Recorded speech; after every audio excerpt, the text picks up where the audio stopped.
सपना एक देखोगे मुश्किलें हजार आएंगी। सपना एक देखोगे मुश्किलें हजार आएंगी, लेकिन वो मंजर बड़ा खूबसूरत होगा जब कामयाबी शोर मचाएगी। दोस्तों, फिर से मैं आपको स्वागत करता हूं अपने इस यूट्यूब मंच पे, यूट्यूब चैनल पे। और मैं आपको आज मैं पढ़ाने वाला हूँ वन एवं वन्य प्राणी संसाधन, जो ज्योग्राफी का एक पार्ट है दोस्तों। और इम्पोर्टेंट पार्ट से आपके 10th बोर्ड एग्जाम के दृष्टि से और अन्य कम्पिटिटिव एग्जाम की दृष्टि से ये मैं आपका वीडियो लाया हूँ दोस्तों। और मैं बता दूं, हर बार की भांति इस बार भी मैं एक ही वीडियो में पूरा चैप्टर देने वाला हूँ आप लोग को। तो मैं आपसे अनुरोध करता हूँ दोस्तों कि आप अपनी माइंड की ज्ञान इंद्रियों को कंसंट्रेट करके इस वीडियो के अंत तक बने रहे। और मैं इस वीडियो को करवाने के बाद, पूरा चैप्टर खत्म करने के बाद, हर एक चीज बारीकी से खत्म करने के बाद, मैं लास्ट में आपको PYQ करवाने वाला हूँ, यानी 2011 से लेकर के पूछे गए क्वेश्चन 2023 तक करवाने वाला हूँ। तो दोस्तों, मिस मत कीजिएगा, लगे रहिए, पढ़ते रहिए, बढ़ते रहिए। आइए स्टार्ट करते हैं बिना टाइम गवाए हुए। दोस्तों, सबसे पहले वन एवं वन्य प्राणी जो संसाधन है दोस्तों, इसके बारे में मैं आपको बता दूं कि वन, जिसको हम लोग पेड़ पौधा आम भाषा में कहते हैं, तो पेड़ पौधा के संसाधन है। वन्य प्राणी, वन में रहने वाले प्राणी, यानी कुल मिलाकर के हम पेड़ पौधा के बारे में और पेड़ पौधा के अंदर यानी वन में रहने वाले प्राणी के बारे में इस चैप्टर में पढ़ने वाले हैं। तो दोस्तों, वन और वन्य प्राणी के बारे में पढ़ने से पहले सबसे पहले मैं आपको बताना चाहता हूँ कि क्या वन एक संसाधन होगा? हाँ, बिल्कुल होगा, क्योंकि वन हमारी जरूरत को पूरा करता है दोस्तों। तो वन संसाधन होगा। वन क्या होता है दोस्तों? तो बोलिएगा, वैसा भू क्षेत्र। भू क्षेत्र का मतलब भूमि का जगह। वैसा भू क्षेत्र जहां पे जो पेड़ पौधा का घनत्व है दोस्तों, जहां पे वृक्षों का घनत्व दोस्तों, जहां पे वृक्षों का घनत्व बहुत अधिक पाया जाता हो, या बोलेंगे सामान्य से अधिक पाया जाता हो, सामान्य से अधिक पाया जाता हो, उस क्षेत्र को हम वन कहेंगे। जो हमारे आसपास 2-4 पेड़ पौधे दिख जाते हैं ना, इसको हम वन नहीं कहेंगे, कदाचित नहीं कहेंगे। वन उसे कहेंगे जहां बहुत बड़े भू क्षेत्र पे, बहुत बड़ा जगह पे दोस्तों वनों का घनत्व बहुत ज्यादा हो, तो ऐसे क्षेत्रों को हम लोग वन कहेंगे। वैसा भूमि का स्थल, वैसा भूमि का क्षेत्र जहां पे पेड़ पौधों का घनत्व अधिक हो। किससे अधिक हो? मीडियम से अधिक हो, सामान्य से बहुत ज्यादा हो, वैसे क्षेत्रों को हम लोग वन कहेंगे। यह ना कि केवल यहाँ पे एक पेड़ है तो इसलिए वन नहीं कहेंगे, गलत ही हो जाएगा दोस्तों। बहुत बड़े भू क्षेत्र पे वन हो तो उसको हम लोग पेड़ पौधे, उसको हम लोग वन कहेंगे दोस्तों। राष्ट्रीय वन नीति के अनुसार, है ना, राष्ट्रीय वन नीति के अनुसार कहा गया है कि देश में दोस्तों 33.3%, या फिर आप ऐसे याद रखिएगा 33% लगभग, किसी भी देश का में जो है 33% लगभग, भारत की मैं बात कर रहा हूँ, भारत में लगभग 33% अगर वन होता है भारत के क्षेत्रों पर, तो भारत की पर्यावरण संतुलन होगी। लेकिन दोस्तों, ये दुर्भाग्य की बात है कि हमारे देश में वन की मात्रा 19.5% है दोस्तों, 19.5% है, जो बहुत ज्यादा संतुलन मात्रा से बहुत कम है दोस्तों। तो दोस्तों, किसी भी क्षेत्र को, हमारे भारत जैसे देश को अपनी पर्यावरण में संतुलन रखने के लिए, अच्छी खासा होने के लिए वनों की मात्रा 33% होनी चाहिए क्षेत्रों में, लेकिन हमारे भारत में 19.5% वन है, जो अत्यंत दुखित बात है दोस्तों।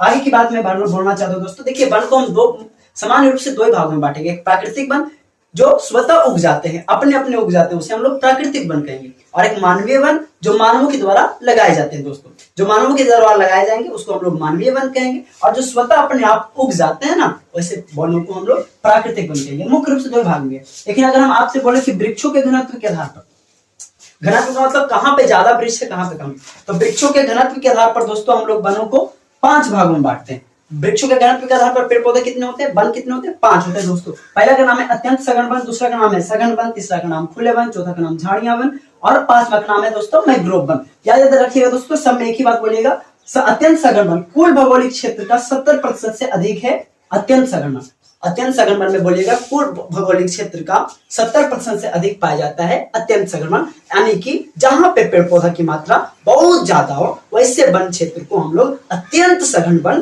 कहेंगे दोस्तों। उससे कम वन कहाँ होता है? सघन वन में। उससे कम वन खुले वन में दोस्तों। तो कुल वन का 70% से अधिक वन अत्यंत सघन वन है।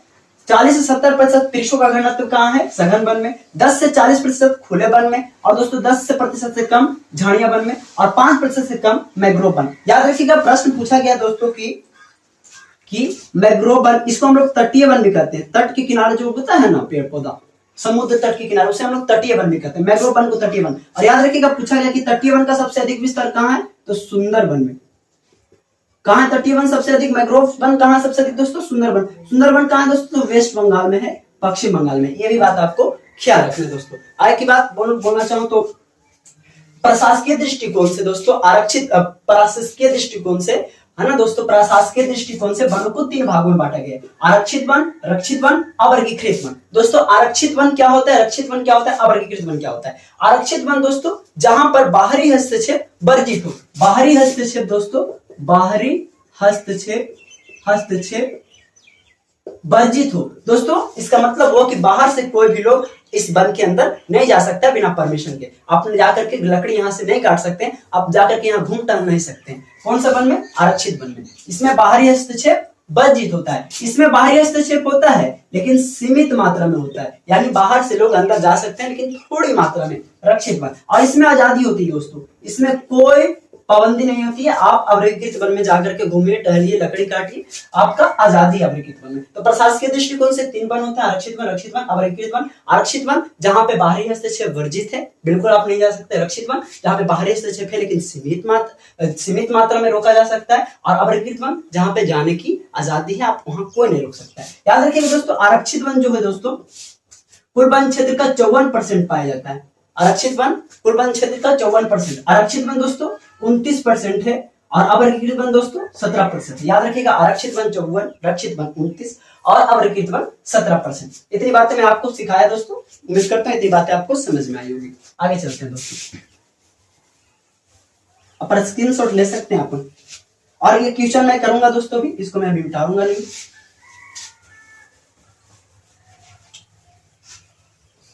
आगे की बात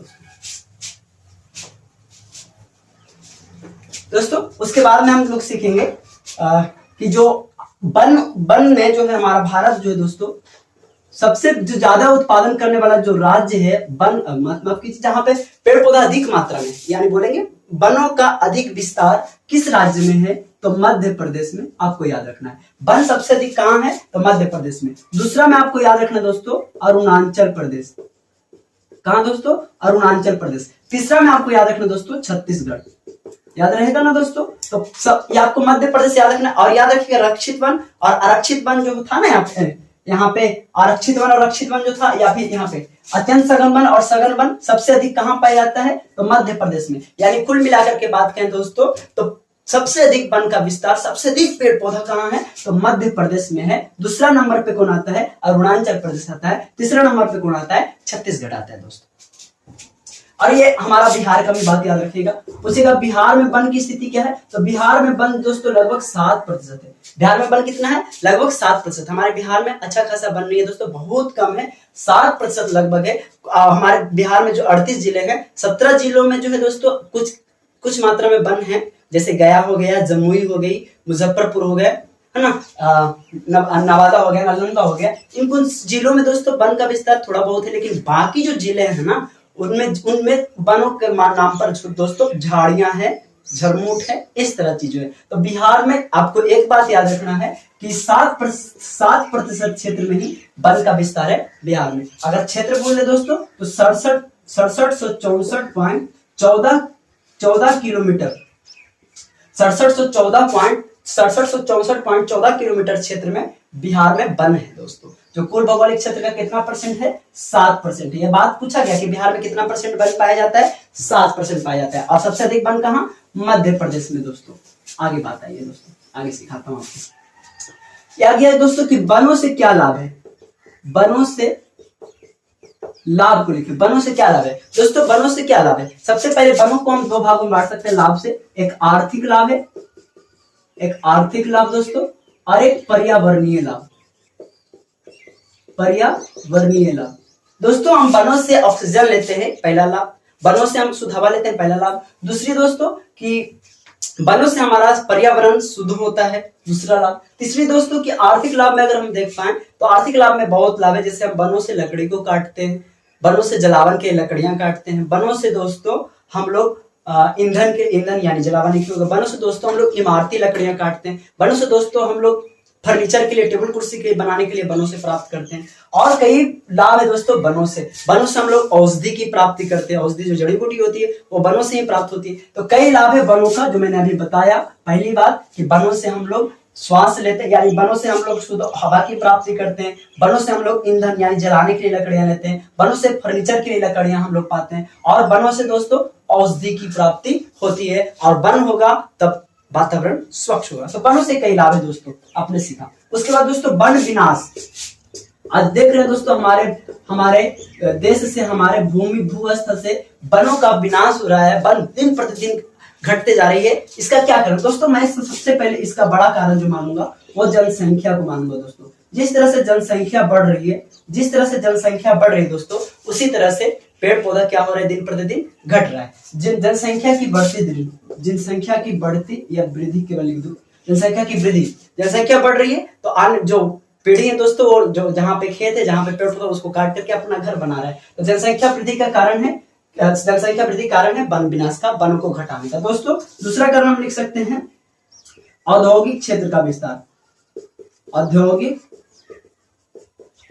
क्षेत्र का विस्तार। दोस्तों हम लोग क्या करते हैं, जहां पे पेड़ पौधा रहता है उसको काट करके हम लोग, बड़े लोग जो क्या करते हैं, उद्योग फैक्ट्री लगा देते हैं, तो उससे भी वन विनाश होता है दोस्तों। और कई कारण है, हम लोग वनों की लगातार कटाई करते हैं, वनों की कटाई जलावन के लिए, तो दोस्तों बेचने के लिए, तो दोस्तों अंतिम संस्कार के लिए हम लोग करते हैं। तो कई तरह से वनों को हम लोग क्या कर रहे हैं, विनाश कर रहे हैं। और क्या करते हैं, कभी कभी हम रोड, सड़क मार्ग निकालना होता है या रेल मार्ग निकालना होता है, तो उस मार्ग में जितने भी पेड़ पौधे आते हैं दोस्तों कट जाते हैं। तो ये भी हम चौथा कारण लिख सकते हैं कि वनों के बीच से सड़क मार्ग या रेल मार्ग को गुजरना। दोस्तों ये भी बात आपको क्लियर हो गया होगा। उसके बाद अगर मैं आपको बताऊं दोस्तों, तो वन विनाश को कैसे रोक सकते हैं, इसी का उल्टा कर देंगे, वन विनाश, या इसको हम बोलूं कि वन संरक्षण। क्या दोस्तों? वन संरक्षण। वन संरक्षण क्या होता है? अगर आप वनों को विनाश से बचाएंगे, वनों को विनाश होने से, वनों को बर्बाद होने से अगर बचाएंगे तो दोस्तों वन संरक्षण कहलाएगा। वनों को विनाश होने से बचाएंगे तो क्या कहलाएगा दोस्तों? वन संरक्षण कहलाएगा। दोस्तों आपको मैं बता दूं, कॉल आ रहा है दोस्तों, चलिए कोई बात नहीं। वनों, फ्लाइट मोड में करना भूल गया था, चलिए कोई बात नहीं, आने दीजिए। वनों को, रुक तो नहीं रहा वीडियो, चलिए ठीक है।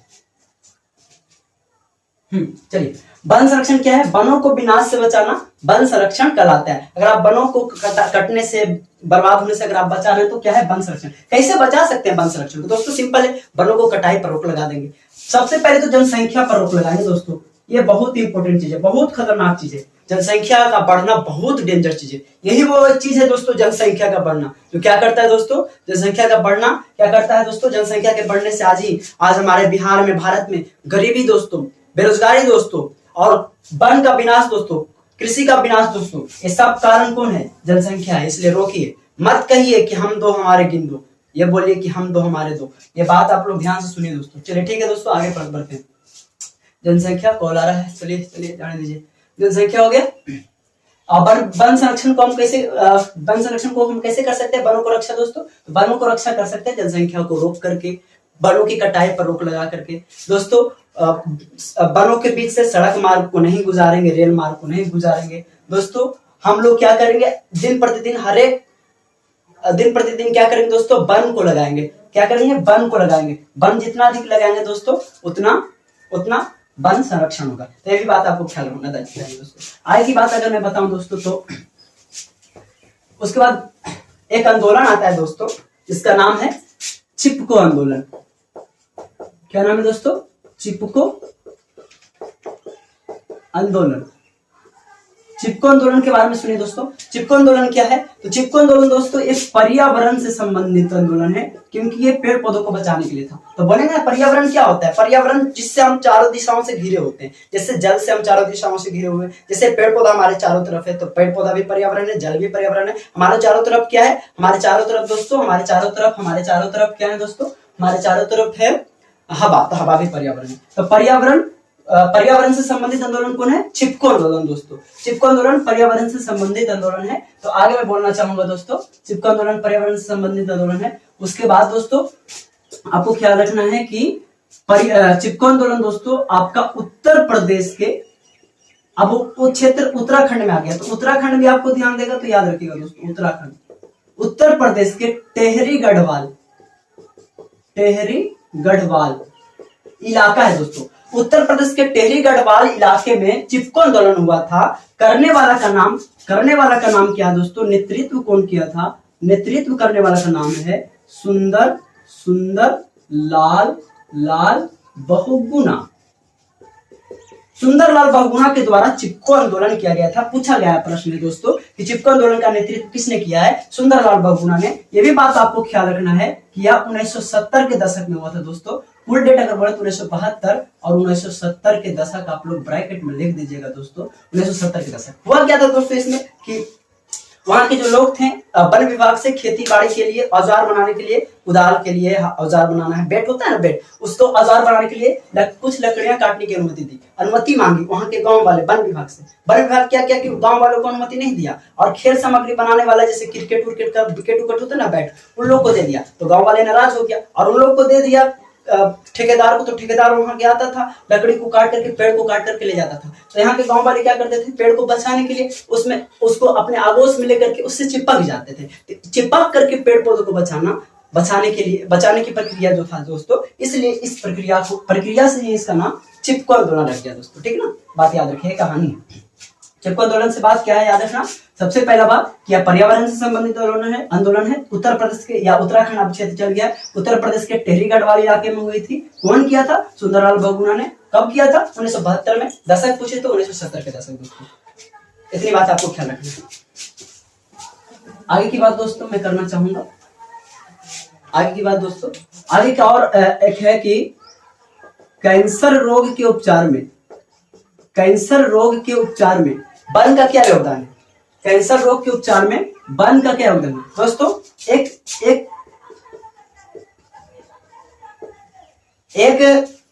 वृक्ष है दोस्तों जिसका नाम है हिमालय जो वृक्ष है दोस्तों, ये सदाबहार वृक्ष है। कैसा बहार वृक्ष है? सदाबहार वृक्ष है। और इस सदाबहार वृक्ष जो हिमालय है दोस्तों, इस हिमालय के टहनियों से दोस्तों और पत्तियों से दोस्तों एक रसायन निकलता है जिसका नाम है टेक्सोल। क्या नाम दोस्तों? टेक्सोल नाम है।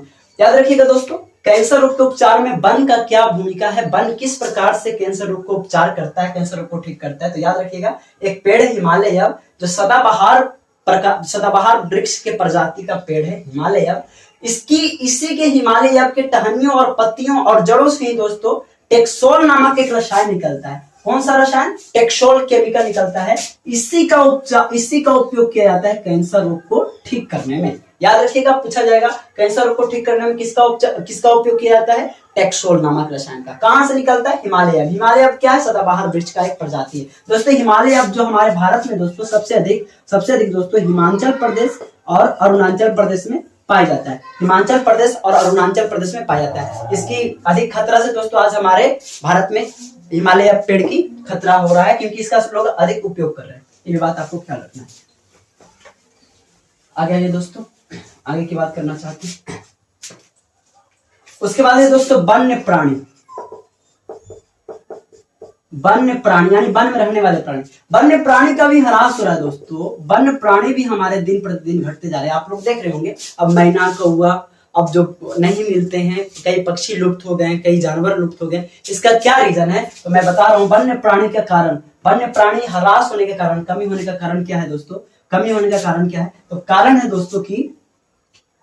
दोस्तों क्या? अब वनों की कटाई कर देना दोस्तों। वनों की कटाई दोस्तों, जानवर लोग तो वन में रहते हैं, आप उनका घर ही उजाड़ दीजिएगा, वन ही उजाड़ दीजिएगा तो लोग रहेंगे कहाँ? तो वनों का विनाश हो रहा है, वन्य प्राणी का विनाश हो रहा है, जानवरों का विनाश हो रहा है। तो कारण है वनों की कटाई दोस्तों। कभी कभी प्रदूषण समस्या से भी कई जानवर लुप्त हो रहे हैं दोस्तों, जिसका हम लोग जलवायु कर सकते हैं दोस्तों। और क्या है दोस्तों? और प्रजनन जनित समस्या जो होता है दोस्तों, प्रजनन संबंधी समस्या, ये है दोस्तों। उसके बाद और कुछ समस्या भी लिख सकते हैं, जैसे और भोजन व पेयजल की अनुपस्थिति, पेयजल की कमी दोस्तों। जंगलों की कटाई कर देने से, वनों की कटाई कर देने से वन्य प्राणी कम हो रहे हैं, क्योंकि वो उनका घर है। आपका घर मेरा घर उजाड़ दे तो हमारा भी संख्या कम हो जाएगा ना, जने जने भटकते रहेंगे।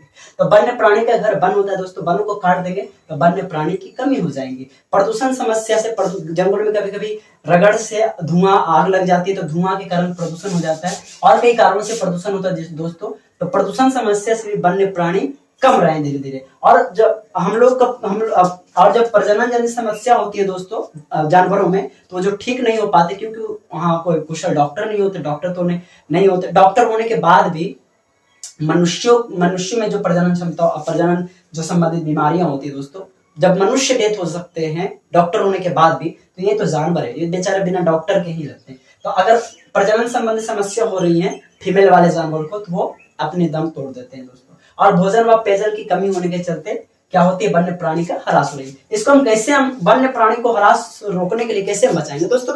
उल्टा कर देंगे, वनों की कटाई नहीं करेंगे, क्योंकि वो उनका घर है, रहेगा घर तो वो भी रहेंगे। वन्य प्रदूषण जनित समस्या से लड़ने के उपाय करेंगे, प्रदूषण समस्या से सुलझाने के उपाय करेंगे, प्रजनन संबंधी समस्या से सुलझाने के उपाय करेंगे दोस्तों।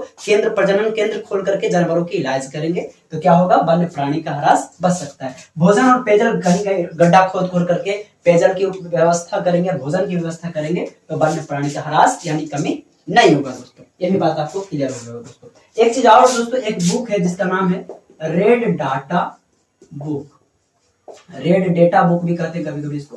रेड डाटा बुक क्या दोस्तों, जैसे कोई जानवर विलुप्त होने की खतरा में है, गायब होने की खतरा में है, तो उसका नाम इसमें लिख दिया जाता है, और उसे बचाने के लिए विभिन्न तरह के कार्यक्रम चलाए जाते हैं, विभिन्न उपाय किए जाते हैं। कौन बुक? Red data book. क्या है जी रेड डाटा बुक का मतलब होता है? रेड डाटा बुक का मतलब होता है जैसे कोई जानवर विलुप्त होने के कगार पर है, गायब होने के कगार पर पहुंच गया है, तो वो उसका नाम इस बुक में नोटिस कर दिया जाता है, और उसे बचाने का विभिन्न उपाय और कार्यक्रम चलाया जाता है दोस्तों, रेड डाटा बुक के तहत। ये भी बात आपको क्लियर हो गया दोस्तों।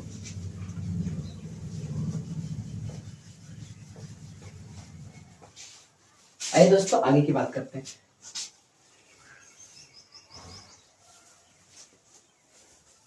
देखिए दोस्तों, दो चीज और है, एक है इन सिटू प्रयास और एक है एक्स सिटू प्रयास। ये एक बार एग्जाम में पूछा गया था दोस्तों। देखिए दोनों प्रयासी हैं, इन सिटू प्रयास, एक्स सिटू प्रयास। क्या है? अगर जानवरों को बचाने के लिए उसी के प्राकृतिक आवास विकसित किया जा रहा है, प्राकृतिक घर यानी जंगल को विकसित किया जा रहा है, तो यह है इन सिटू प्रयास। और जानवरों को संरक्षण देने के लिए, बचाने के लिए कृत्रिम आवास यानी कि मानव के द्वारा बनाया गया घर बनाया जा रहा है या विकसित किया जा रहा है, वो है एक्स सिटू प्रयास। ध्यान दीजिएगा दोस्तों, प्राकृतिक जीवों को बचाने के लिए प्राकृतिक आवास विकसित करना, इन सिटू प्रयास जीव जंतुओं को बचाने के लिए, वन्य प्राणियों को बचाने के लिए, वन्य जीवों को बचाने के लिए प्राकृतिक आवास विकसित करना, यानी जो जंगल है पहले से बना हुआ, स्वतः उगा हुआ, उसी को विकसित करना इन सिटू प्रयास है, और कृत्रिम आवास विकसित करना एक्स सिटू प्रयास है। दोस्तों आपको नहीं समझ में आएगा तो फिर से, ये दोनों जो प्रयास हैं ये जानवरों को बचाने के लिए। अगर प्राकृतिक आवास, आवास मतलब रहने का घर, अगर प्राकृतिक आवास, प्रकृति माने भगवान द्वारा बनाया गया घर, जैसे जंगल हो गया उसका, अगर प्राकृतिक आवास विकसित किया जा रहा है वनों को बचाने के लिए, वो इन सिटू प्रयास है। और अगर कृत्रिम आवास विकसित किया जा रहा है वन्य जीवों को बचाने के लिए, तो एक्स सिटू प्रयास कहेंगे दोस्तों। आगे की बात दोस्तों, वन्य प्राणियों को बचाने के लिए 3 क्षेत्र जो मुख्य रूप से किया गया है दोस्तों, वो भी आपको ध्यान रखना है। एक आप जानते हैं दोस्तों, राष्ट्रीय उद्यान, नेशनल पार्क जिसको कहते हैं दोस्तों, राष्ट्रीय उद्यान। एक है दोस्तों अभ्यारण्य, एक है दोस्तों जैव मंडल। वन्य प्राणियों को संरक्षित करने के लिए, रक्षा करने के लिए, बचाने के लिए भारत में 3 क्षेत्र और विकसित किए गए हैं, जिनका नाम है राष्ट्रीय उद्यान, अभ्यारण्य और जैव मंडल। दोस्तों ये तीनों क्षेत्र में बस आपको ऑब्जेक्टिव दृष्टि से आपको ख्याल रखना है कि राष्ट्रीय उद्यान भारत में 85 है दोस्तों, अभ्यारण्य 448 है दोस्तों, जैव मंडल 14 है दोस्तों। राष्ट्रीय उद्यान की संख्या 85 है भारत में, अभ्यारण्य की संख्या 448, जैव मंडल की संख्या 14। आपको बगल में दिखाई दे रहा होगा ये जो कुछ है दोस्तों, या आप राष्ट्रीय उद्यान है, अभ्यारण्य, जैव मंडल है, और कौन सा राज्य में हुआ है। जैसे कि मैं आपको बता दूं, जैसे एक है, जैसे एक कंचनजंगा है, कंचनजंगा पर्वत भी है। कंचनजंगा जो राष्ट्रीय पार्क है वो कहाँ है, तो सिक्किम में। इस तरह से आपका पूछा जा सकता है, ठीक है ना। कंचनजंगा कहाँ है, सिक्किम में, ठीक ना। तो कोई भी राष्ट्रीय उद्यान दे दिया जाएगा और पूछा जाएगा कि कौन सा राज्य में है, तो आपको बताना होगा, बगल से आप नोट डाउन कर सकते हैं। आइए दोस्तों, ये 3 क्षेत्र क्या है, जानवरों को बचाने के लिए। आगे की अगर बात करना चाहें तो दोस्तों, आगे की बात अगर कोई छूट रहा है, नहीं, हाँ एक प्रश्न और छूट रहा है दोस्तों, एक प्रश्न और छूट रहा है, प्रश्न खत्म हो जाएगा। एक है जैव विविधता। जैव विविधता क्या है दोस्तों, किसी भी पारितंत्र में, किसी भी इकोसिस्टम में, इकोसिस्टम क्या होता है, सजीवों और निर्जीवों का समूह। किसी भी पारितंत्र में पाए जाने वाले सजीवों के बीच विविधता को, किसी भी पारितंत्र में सजीवों में पाए जाने वाली विविधता को, सजीवों में पाई जाने वाली विविधता माने होता है दोस्तों अलग अलग, है ना, भिन्न भिन्न। किसी भी पारितंत्र में सजीवों के बीच पाए जाने वाली विविधता को दोस्तों हम लोग जैव विविधता कहेंगे। और पूछा जाएगा ये मानवों के लिए क्यों जरूरी है। दोस्तों ये मानवों के लिए जरूरी है क्योंकि मानव अपनी आवश्यकता की चीजें, जरूरत की चीजें इन्हीं जैव विविधताओं से पूर्ति करते हैं। दोस्तों आप लोग जानते हैं वनस्पति जो पेड़ पौधे होते हैं एक प्रकार के नहीं होते, कई प्रकार के होते हैं। तो वनस्पति में विविधता, जी कीटनाशक के बारे में आप लोग, कीट पतंग के बारे में आप लोग जानते हैं दोस्तों, जो उड़ते रहते हैं, कुछ चलते रहते हैं। तो कीट पतंग एक तरह का होता है, नहीं बहुत प्रकार के होते हैं। तो कीट पतंगों में विविधता। जानवर एक प्रकार के होते हैं, नहीं बहुत प्रकार के होते हैं। कोई ऊंचा गेट, कुछ ऊंचा वाला, कोई लंबा, कोई नाटा, कोई ऊंची मूड़ी वाले, कोई नीचे मूड़ी वाले, है ना। तो कई प्रकार के, कई प्रजातियों के होते हैं दोस्तों। तो आपको ख्याल रखना है कि किसी भी पारितंत्र में सजीवों के बीच में पाए जाने वाली अलग अलग यानी भिन्न भिन्न विविधता को, पाए जाने वाली विभिन्नता को जैव विविधता कहते हैं। याद रखना, सजीवों में पाई जाने वाली विविधता को, सजीवों में पाए जाने वाली विविधता को जैव विविधता कहते हैं। जैसे वनस्पतियों में विविधता, जीव जंतुओं में विविधता, कीटनाशकों, कीट पतंगों में विविधता। और ये मानवों के लिए जरूरी है, बहुत इंपॉर्टेंट है, क्योंकि मानव अपनी जरूरत की चीजें इन्हीं से पूर्ति करते हैं दोस्तों। और कुछ बच गया प्रश्न क्या, और कुछ बच गया, नहीं बच गया, खत्म हो गया दोस्तों। तो अब हम लोग ऑब्जेक्टिव करते हैं किताब के पीछे। जैसे पहला ऑब्जेक्टिव है, भारत में 2001 में कितने वन, भारत में कितने वन पाए जाते थे 2001 में। तो याद रखिए दोस्तों 19.27%। 2001 में भारत में वन कितना था, 19.27%। याद रखिएगा दोस्तों। अगला बात दोस्तों, बिहार में कितना परसेंट वन है। अभी मैंने आपको बताया बिहार में लगभग 7% वन है दोस्तों। अगली बात है, पूर्वोत्तर राज्यों के 188 आदिवासी जिलों में देश के कुल क्षेत्र का कितना प्रतिशत वन है। याद रखिएगा, पूर्वोत्तर राज्यों के 188 आदिवासी जिलों में 60.11% वन का विस्तार है दोस्तों। किस राज्य में सबसे अधिक वन है दोस्तों, मैंने आपको बताया था मध्य प्रदेश में सबसे अधिक वन है दोस्तों। अभी आपको क्वेश्चन बैंक भी करवाने वाला हूँ। वन संरक्षण एवं प्रबंधन की दृष्टि से वन कितने होते हैं दोस्तों, 3 प्रकार के वन होते हैं दोस्तों। वन संरक्षण एवं प्रबंधन की दृष्टि से 3 प्रकार के वन होते हैं। आगे की बात दोस्तों, 1951 से 1980 तक लगभग कितने, 1951 से 1980 तक लगभग कितने वर्ग किलोमीटर वन क्षेत्र कृषि भूमि में परिवर्तित हो गए। आपको बोलना है दोस्तों 26,200 ऐसा क्षेत्र था दोस्तों, 26,200 ऐसा क्षेत्र था जिसमें वन थे। अब वो वन ना रहा वहां पे, अब वो कृषि क्षेत्र बन गए, खेती के क्षेत्र बन गए दोस्तों। संविधान की धारा 21 में कहा गया है कि वन्य जीवों तथा प्राकृतिक संसाधनों का संरक्षण करनी चाहिए। संरक्षण वन्य जीवों एवं प्राकृतिक संसाधनों का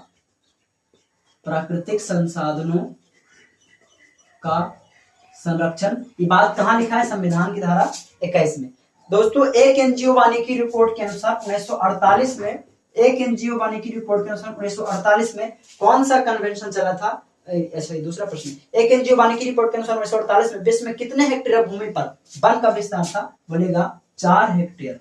कितने हेक्टेयर है दोस्तों, 4 हेक्टेयर, 4 हेक्टेयर, 4 अरब हेक्टेयर, 4 अरब हेक्टेयर। आगे दोस्तों, प्राकृतिक संसाधनों के संरक्षण के लिए 1968 में कौन सा कन्वेंशन चला था। याद रखिएगा, अफ्रीकी कन्वेंशन। अफ्रीकी कन्वेंशन। इनमें से कौन सा जीव है जो केवल भारत में पाया जाता है? डॉल्फिन, गंगा डॉल्फिन, कभी कभी घड़ियाल दे देता है दोस्तों, याद रखिएगा। डॉल्फिन भारत का राष्ट्रीय पक्षी नहीं है, सबको पता है। मैंग्रोव्स का सबसे अधिक विस्तार कहाँ है? मैंग्रोव्स का सबसे अधिक विस्तार वेस्ट बंगाल में, यानी वेस्ट बंगाल कहाँ? सुंदरबन में। सुंदरबन में मैंग्रोव वन का मैंने बताया था शुरू में। टेक्सोल का उपयोग कहाँ किया जाता है? तो कैंसर रोग उपचार में, कैंसर रोग के उपचार में टेक्सोल का उपयोग किया जाता है। चरक का संबंध किससे? चरक दोस्तों एक आयुर्वेदिक है, आयुर्वेदिक का जानकार है दोस्तों, जो जिसका कहाँ के है? भारत के। आयुर्वेदिक का जो ज्ञाता होते हैं ना, उसको हम लोग कहते हैं आयुर्वेदिक के जानकार है ये चरक। और चरक कहाँ के रहने वाले? भारत के। इतनी बातें दोस्तों। अब मैं आपको क्वेश्चन बैंक करवाने वाला हूँ। आइए दोस्तों क्वेश्चन बैंक करते हैं 2011 से लेकर के पूछे गए प्रश्न को 2023 तक के प्रश्न। दोस्तों आइए करते हैं। सबसे पहला प्रश्न है, आप स्क्रीन पे देख सकते हैं, आयुर्वेद का जनक किन्हें कहा जाता है? आयुर्वेद का जनक दोस्तों, आयुर्वेद का जनक चरक महोदय को कहा जाता है, जो जिनका कहाँ के चरक? भारत के। अभी अभी आपने पढ़ा। दूसरा, निम्न राज्यों में से किसमें सर्वाधिक वन क्षेत्र है? सबसे अधिक वन कहाँ पाया जाता है? मध्य प्रदेश में दोस्तों, मैंने आपको बताया था। तीसरा दोस्तों, तीसरा ऑब्जेक्टिव देखिए, तीसरा है, इनमें कौन सा जीव है जो केवल भारत में पाया जाता है? Dolphin, Ganga dolphin. आपको घड़ियाल भी याद रखना है दोस्तों, घड़ियाल। चौथा, सुंदरबन कहाँ है? सुंदरबन का विस्तार सबसे अधिक कहाँ है? पश्चिम बंगाल में, याद रखिएगा, पश्चिम बंगाल। सुंदरबन का विस्तार सबसे अधिक सुंदरबन क्या है? सुंदरबन है, पूछ रहा है सुंदरबन है कहाँ? तो पश्चिम बंगाल में। और सुंदरबन में क्या है दोस्तों? मैंग्रोव वन का सबसे अधिक विस्तार है। सुंदरबन कहाँ है? तो पश्चिम बंगाल में, याद रखिएगा ये भी बात आप। अगला दोस्तों प्रश्न है, भारत का राष्ट्रीय पक्षी कौन है? तो आप सब जानते हैं, मयूर है। बिहार में कितने प्रतिशत भौगोलिक क्षेत्र में वन का फैलाव है? बताया था ना, 7% वन पाया जाता है हमारे बिहार में, जो बहुत कम है।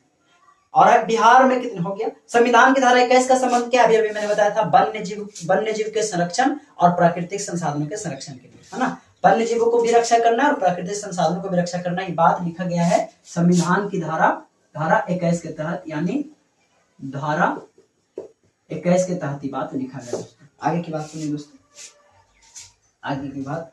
अगला प्रश्न है, वन संरक्षण एवं प्रबंधन की दृष्टि से वनों को कितने भागों में बांटा गया? याद रखिए, जैसे मैं आप प्रशासकीय लिखा था ना, वही वाला है, 3 वर्गों में। वन संरक्षण एवं प्रबंधन की दृष्टि से कितने भागों में बांटा गया? 3 वर्गों में। अगला प्रश्न है दोस्तों, FAO की वानिकी रिपोर्ट के अनुसार या एक NGO वानिकी रिपोर्ट के अनुसार 1948 में विश्व में कितने हेक्टेयर भूमि पर वन क्षेत्र था? बताया अभी भी दोस्तों, 4 अरब हेक्टेयर, 4 अरब हेक्टेयर। अगला प्रश्न दोस्तों, टेक्सोल का उपयोग किया जाता है कौन सा रोग में? कैंसर रोग में। कैंसर रोग में टेक्सोल का उपयोग किया जाता है दोस्तों। अगला प्रश्न है दोस्तों, पूर्वोत्तर राज्यों के 188 आदिवासी जिलों में देश के कुल क्षेत्र का कितना % वन है? 60.11% वन। पूर्वोत्तर राज्यों के 1951 से 80 तक लगभग कितना वर्ग किलोमीटर वन क्षेत्र कृषि भूमि में परिवर्तित हो गया? 26,200 किलोमीटर स्क्वायर क्षेत्र दोस्तों अब कृषि में परिवर्तित हो गया। ये लीजिए आपका प्रश्न मैं करवा दिया। आपको उम्मीद है दोस्तों आपने पूरा चैप्टर से बहुत बढ़िया से पढ़ा होगा, क्वेश्चंस भी बनाया होगा। बढ़ते रहिए दोस्तों, मन लगा करके बढ़ते रहिए, यही मेरी आशाएं हैं, यही मेरी आकांक्षाएं हैं। आप लोग मन लगा करके पढ़िए, बने रहिए। आगे मैं अगले वीडियो में मिलता हूँ। Thank you.